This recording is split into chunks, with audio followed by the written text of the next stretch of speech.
Hello, hello, my beautiful beings. My name is Brittney Hope. Welcome to the Beaming Podcast. I'm so excited to have you guys here. This is such a long time coming. I've been wanting to start a podcast or a YouTube series of some sort for a really long time now, but so much has led me to the woman I am today, to this moment in time. So, welcome. I'm so excited to have you guys here.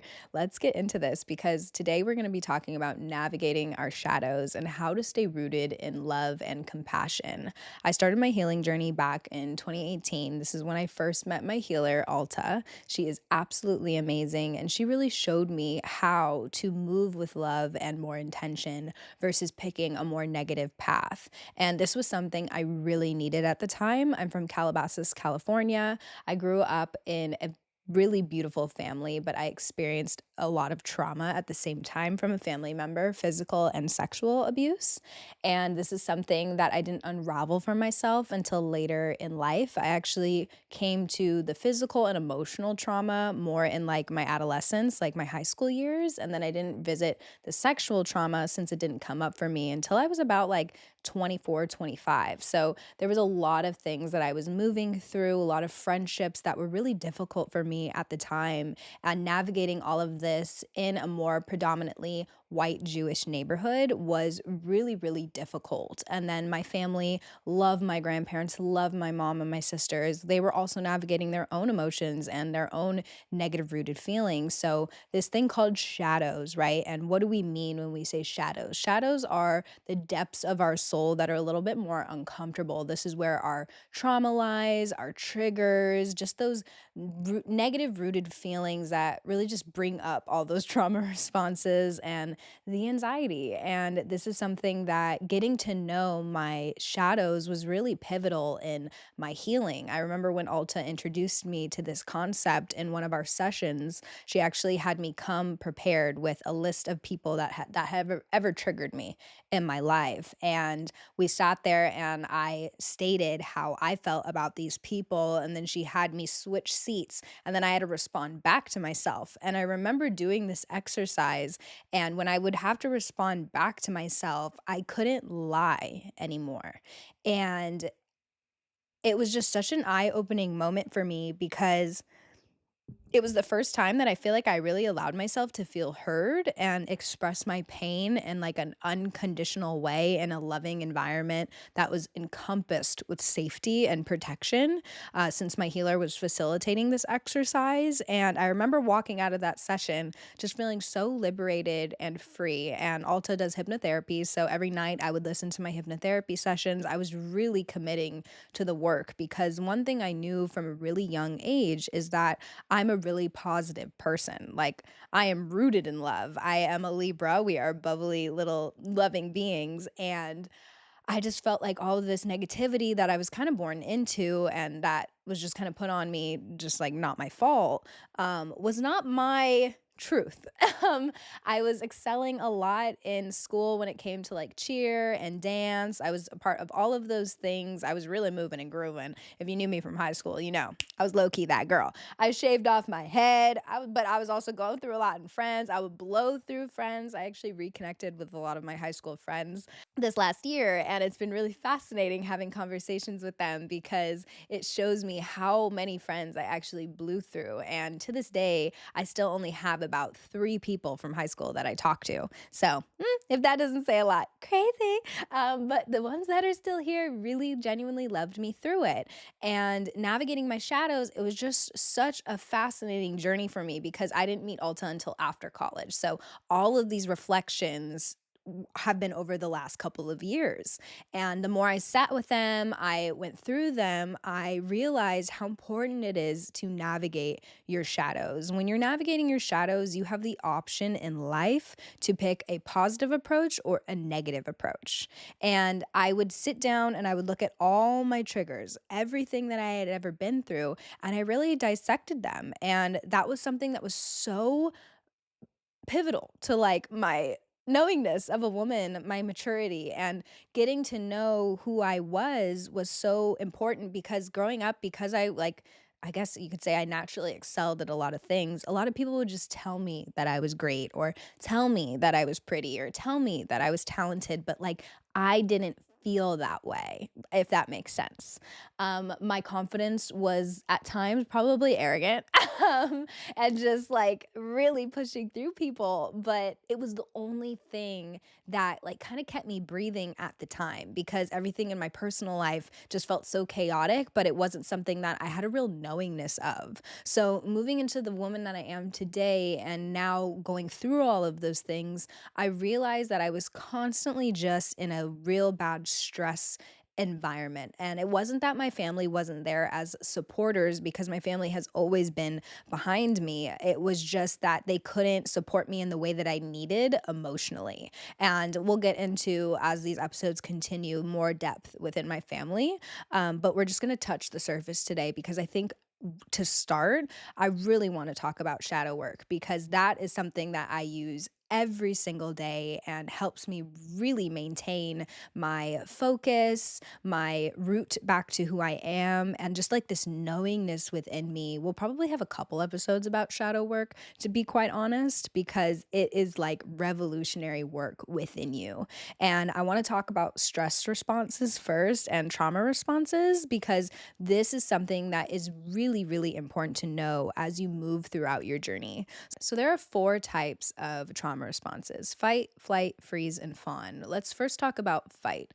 Fight is when your adrenaline and cortisol levels are shooting up, all the blood rushes to the muscles, and you're ready for like a confrontation. It's like sweating, however, that comes up for you, and your body is ready to go to combat, and you're ready to really put yourself out there and fight because somebody has triggered something within you. Moving on to flight, this is when your sympathetic nervous system is really activated. All the blood starts rushing to the muscles so that you're prepared to run away, increased heart rate, just a shortness of breath. You're ready to flee. You're ready to run away from the situation. Somebody said something, it triggered something within you, and you're ready to blast. And this can happen a lot. And this is something I deeply resonate with because I'm not really a fighter. I don't really do confrontation. I can feel the elements of wanting to fight, but I reject it so hard, which just amplifies all my anxiety, and I usually flee.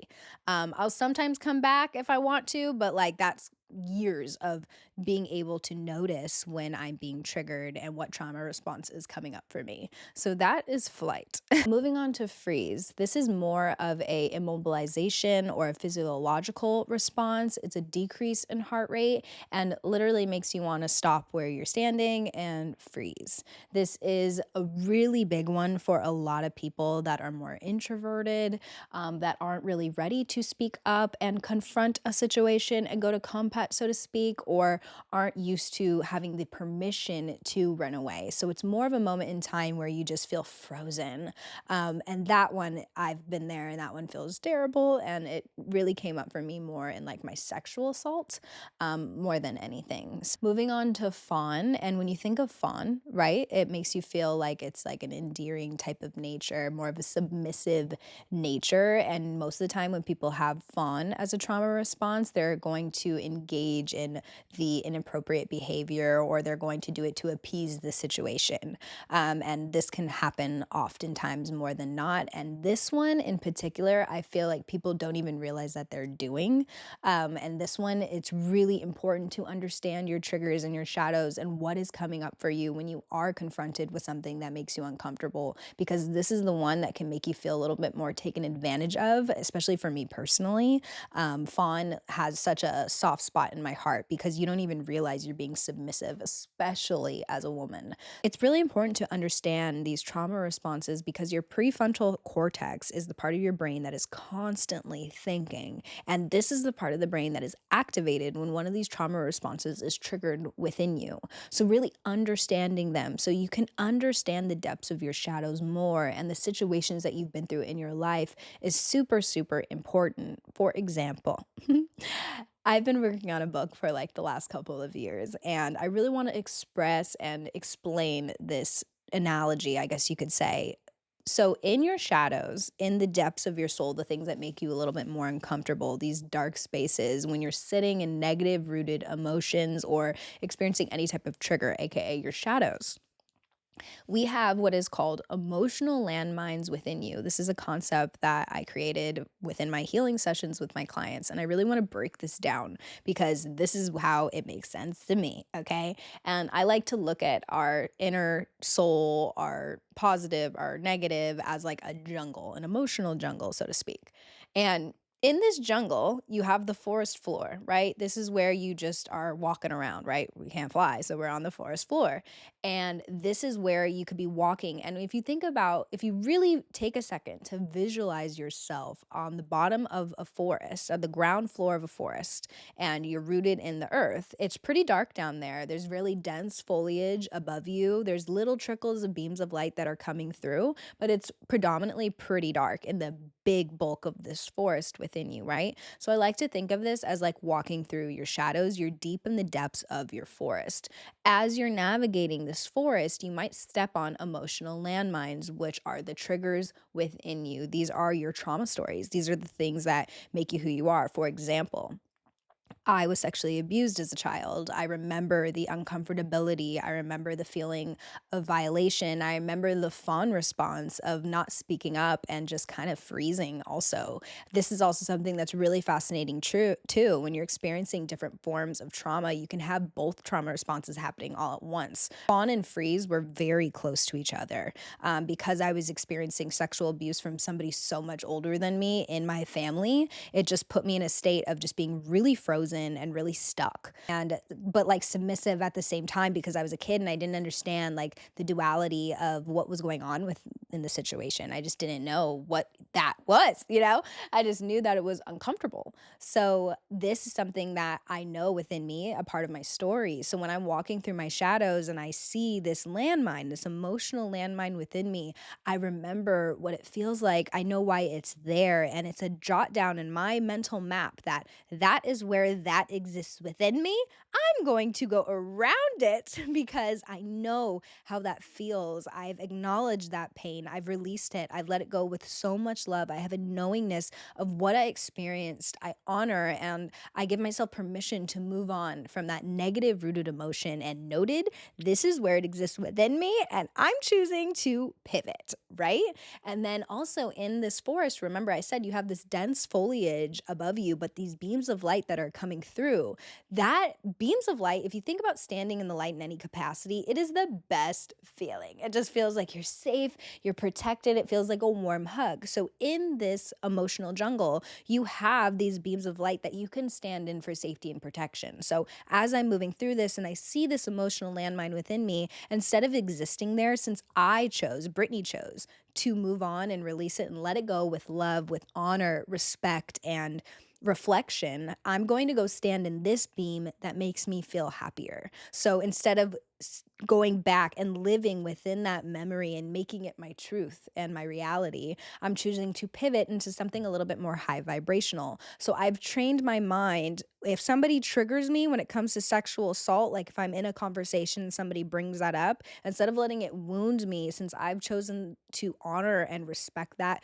within me and that it's just a part of my story, I like to pivot to a more positive way of thinking or a more positive memory, aka like going to Disneyland with my family or feeling safety and protection when my grandma hugs me or feeling heard and respected when I'm around my mom, like something a little bit more positive. So I have the option to choose that more positive path. And this is something that you really have to train your mind to do because society, I think, teaches us to just like, I don't know, sweep things under the rug. And I don't know about you, but I'm not trying to walk on a lumpy carpet. I want to feel that my carpet is smooth. And there's no such thing as perfection. We're always going to stumble upon these bumps in the road, but having this knowingness of the bumps that exist within you is so important. And for me, I started this journey of really unraveling some of these bumps within my closet, these emotional landmines, if you will,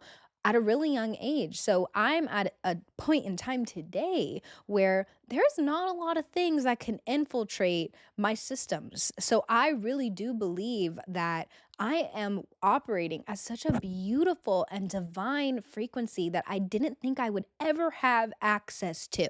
Okay. There was a point in time in my life where I was suicidal. I was having crazy panic attacks, crippling anxiety, but like being full functioning at the same time. And this was a really fascinating point in time in my life. I would say it happened around high school, college era. I would experience one thing in my room and then I would walk out and I would put on this act, but it wasn't even an act. It was just like my coping mechanism. It was a defense mechanism to all the chaos I was feeling inside, the emotional inner turbulence. And I give myself so much grace for everything that I went through during those times because it makes so much sense looking at it from the vantage point that I'm at today. And I know this is a huge concept for people to probably realize. And it's one of those things where I feel like it's easier said than done. It has taken me years to master this way of thinking and operating. But if there's one thing that it has really helped me with when I'm in conversation with people, especially face to face, I really take the time to listen and not interrupt. I sometimes do interrupt if it's just like my ADHD kicks in a little bit too hard, but I really try to listen and then I like to respond in my brain before I speak. I like to take my time. Everything that I think about is, I don't want to say calculated, but it's definitely absorbed. So that way, my response is coming from a place of love versus a place of trigger. Because oftentimes in my life, I always would over explain since I didn't feel heard. I would kind of come more into, I guess you could say, my fight response because I felt like I had something to defend. So, really going through this type of healing and therapy and just my own self love journey, self care journey has really helped me become the woman I am today and the stable woman I am today. And that is invigorating to my spirit in more ways than one because I just never thought I was going to be capable of this type of internal peace. When you're navigating your shadows and you're really starting to understand this for yourself, as you get to know each emotional landmine within you, each trigger, each unfortunate story that exists within you. And, trauma can come in so many different types of form. I call it capital T trauma, lowercase t trauma, whatever feels more correct to you. But everybody has gone through something, whether it be big or small. You don't know what other people have gone through in this life. And all I know is my trauma had the capability of one day completely taking me out. And this is something that I think a lot of people really need to understand because, if there's one thing I've learned in this life, it's that life keeps going no matter how dark you're feeling. And honestly, just giving myself the permission to feel heard, to feel recognized, to feel loved, giving myself the permission to feel, to cry, to really like understand the depths within me. And it makes me emotional because it's just so real. I feel like I'm more vulnerable than I ever have been before. Vulnerability was something that was really hard for me growing up. It was really hard for me to access my feelings without like crying and hyperventilating and breaking out into hives on my chest because I was going through so much anxiety and pain. But now that I've really been able to vocalize and sit with my story as long as I needed to, whether that be expressing it with my healer, talking about it with a friend, journaling by myself, speaking in my voice notes, because sometimes I felt like my story was too long for a page in my journal. I was like, sometimes I really needed to vocalize that. My throat chakra feels so clear. I remember at a time when I would talk about some of the things that I've experienced in my assault, I felt like somebody was choking me, like I was genuinely suffocating, and it was the most debilitating feeling. So when I get emotional, when I talk about navigating my shadows, those tears come from just kind of tapping on that emotional landmine and remembering what it felt like and just like really having so much like I'm so grateful for where I've arrived today when I look back at that emotional landmine within me, because at one point it was really debilitating. Like I couldn't even go near it without like dying inside. So it's a journey of self love is so much more than I think what the internet makes it out to be as far as like self care. You don't need the best Epsom salt. You don't need that Lush soap. You don't need all of these materialistic items. Self love and self care really comes from the knowingness of slowing down your routine, being more mindful, being more intentional, and really giving yourself that permission to just exist, putting yourself in a safe space, feeling that tender love and care, knowing that the touch on your body is meant for you and only you, and that your safety is a priority within you, and that you are always giving yourself the recognition that you genuinely deserve, and knowing this for yourself. So that way you're not looking for it outside of you. So anybody that comes into your realm, into your auric field, or into your face to face, or you're face to face with that person and you guys are engaging in communication, it's coming from a place of, I do not need you. I'm just experiencing you in this moment. The one relationship that has been super important to me within my healing journey is my relationship with myself. Your relationship with self is so important. And look, I've been in a couple of relationships, but one thing that I've really made sure to maintain is this knowingness of me.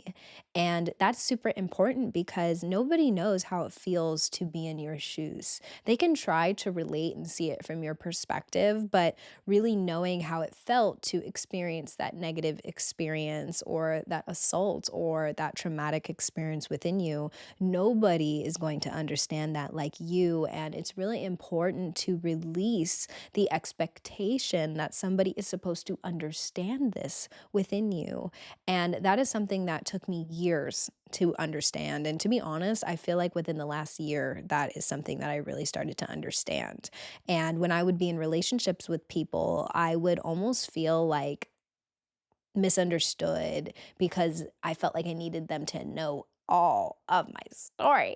Not everybody needs to know every inch of your story, because at that point of time, when you're sharing with somebody, that almost like this anticipation, this disappointment that they are not understanding you, or maybe they didn't do what you wanted them to do because you've created an expectation within them, right?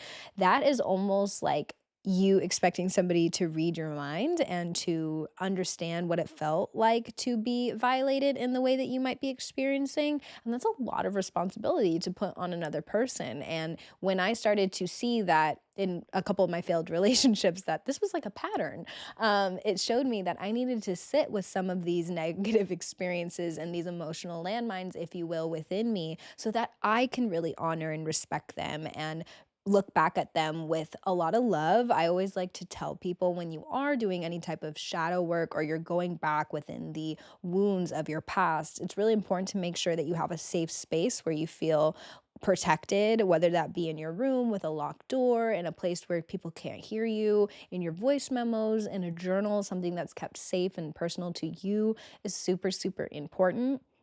Because when you go back into your shadows and you go and look at them and reflect on them, you want to make sure that you have that safety and protection around you so that you can vibrate higher. And in the beginning of my healing journey, a lot of spiritual people around me would use certain terms and concepts that I would love to hear because they had such a positive vibration, but I didn't really understand the depths of some of these concepts. For example, the term vibrate higher. I loved saying it. I felt the dopamine release as soon as it came off of my tongue, but I really didn't understand what it meant to vibrate higher at the beginning of my healing journey as much as I do now.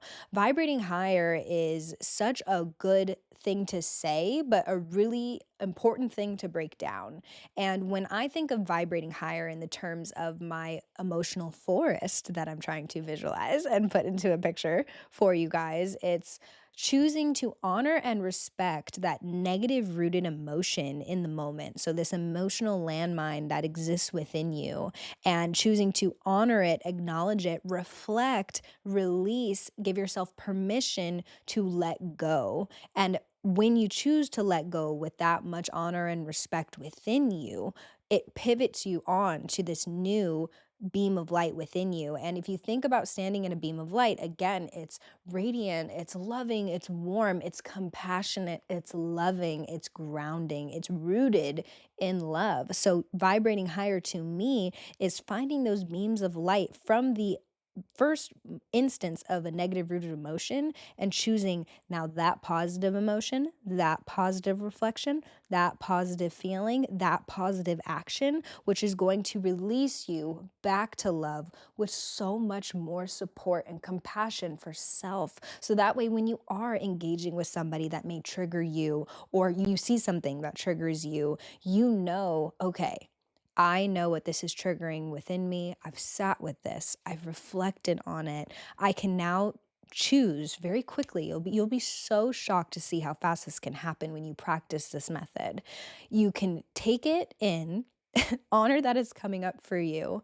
Know that I know what that feels like. I visited this. I've sat with this. I've had conversations with this instance. I've shown it so much love. I've honored it. I respect that being part of my story. I don't have guilt. I've released anything negative, and I am choosing a higher path, a higher way of thinking. So in this moment, I'm going to remind myself that I have love for myself. I have the forgiveness for myself and this moment in time. That way I can show up to that conversation in the way that I feel I need to, right? So it's this quick little moment. It's like going from a negative, hopping from this lily pad to this lily pad to now I'm on the other side of the pond and I'm feeling positive, liberated, and free. Okay. And it's really crazy how fast that this will happen when you really are aware of these emotional landmines, these negative rooted emotions that exist within you. It is so important to navigate your shadows with so much love and intention. There are so many practices that we will get into on this podcast that I'm really excited to share with you guys. I really hope that you enjoyed this first episode and this flow, this download of thought. If there's any questions that you have about this episode, or maybe you just want to chat with somebody, please feel free to comment down below. You can reach me on Instagram at Brittney Hope, or you can DM me, you can text me, anything that you guys need. I offer healing sessions for women. These are actually on Zoom as of right now. So if you guys do want to join me in some sessions, I'm also going to be coming out with a couple of freebies and ways to connect, because I really feel like that's something like this universe needs right now. I feel like society needs right now. And I just can't even tell you how grateful I am to be here with you guys today. This is such a beautiful moment in time. I don't know if I'm going to have one listener. I don't know if I'm going to have thousands of listeners, but I'm so happy that you joined me here today. You've been called to this video for a reason. I really hope that you bring healing to the vantage point that feels accessible to you and feels more welcoming. And I hope that some of these concepts don't just breeze on by. If you have any questions,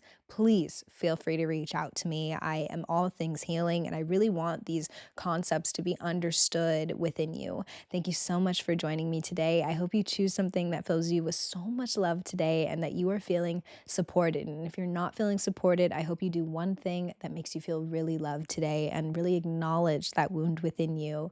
Always choosing the positive path, moving with love and genuine intentions. I am so grateful to be here with you today, and I hope to see you next time. Thank you so much for joining me.